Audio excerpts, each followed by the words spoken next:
Hello everyone, welcome to the Currency of Democracy.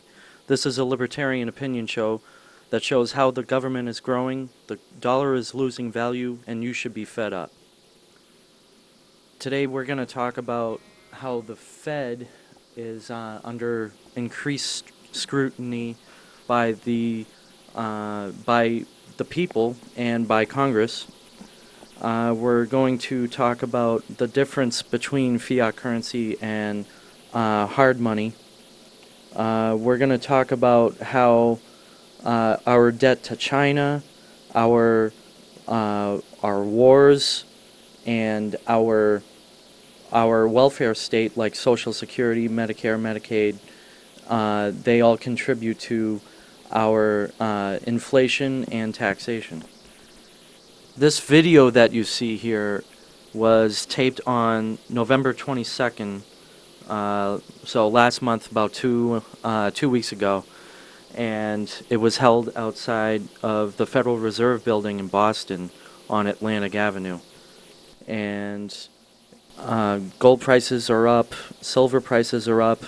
I have props to show you. I'm going to get really fed up, and you're going to have a good time watching me. Welcome to the Currency of Democracy.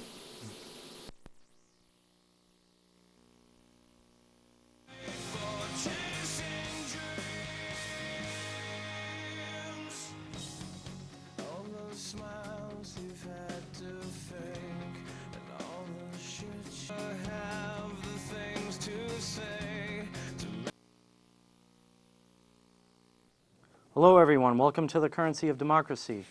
I'm your host Josh Davis. So that intro video was all about the Federal Reserve, and I went to it was a protest video I went to on November 22nd, and that was, so it's about a week and a half ago.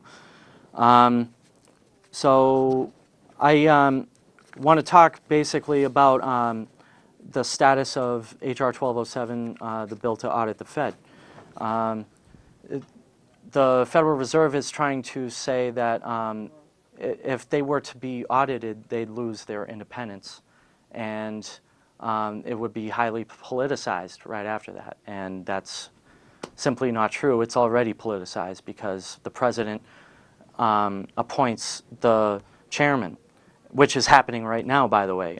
They had a hearing today. I don't know what the status is of that, but what's going to happen is the Federal Reserve will, it's going to be audited, probably, because, you know, the populace wants it to be audited.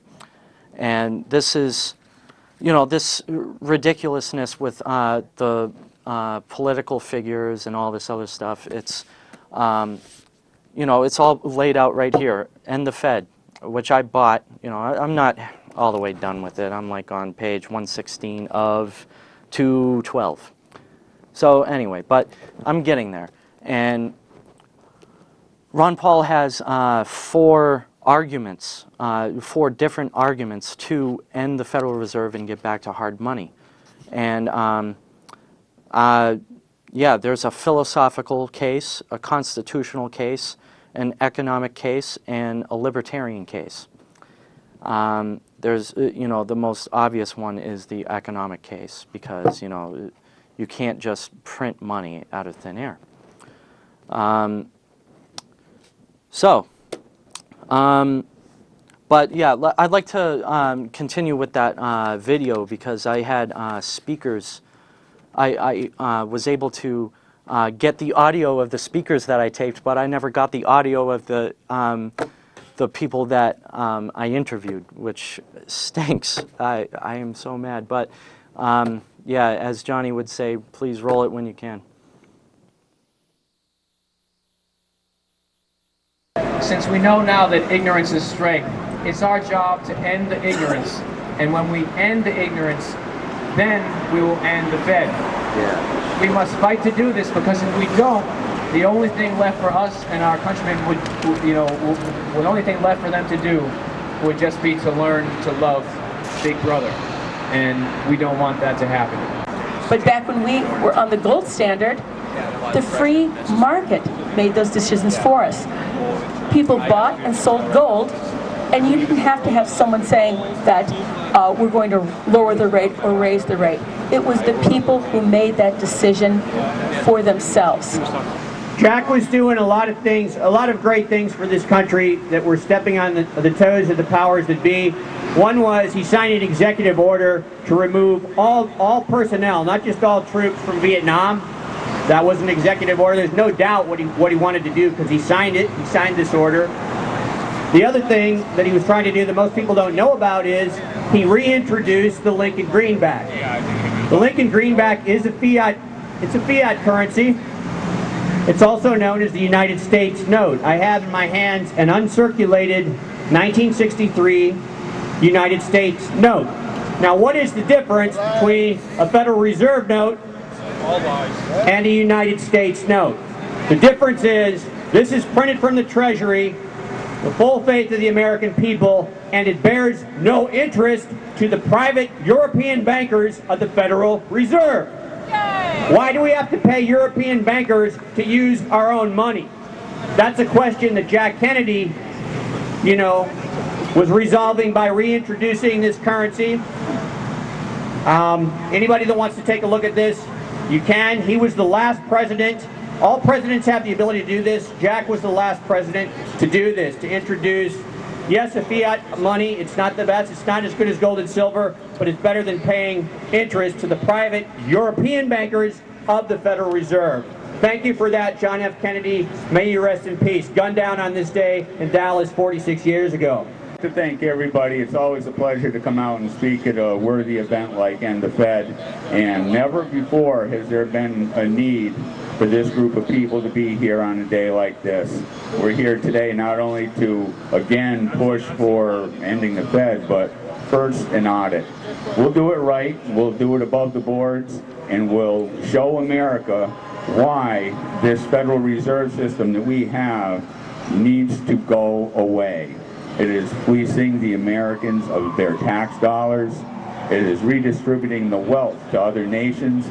We have got to start thinking about America first. We are Americans first and foremost, and we all must understand that. Now, as you can probably tell from looking at me, I'm not very well polished, and I'm not going to be running for Senate anytime soon.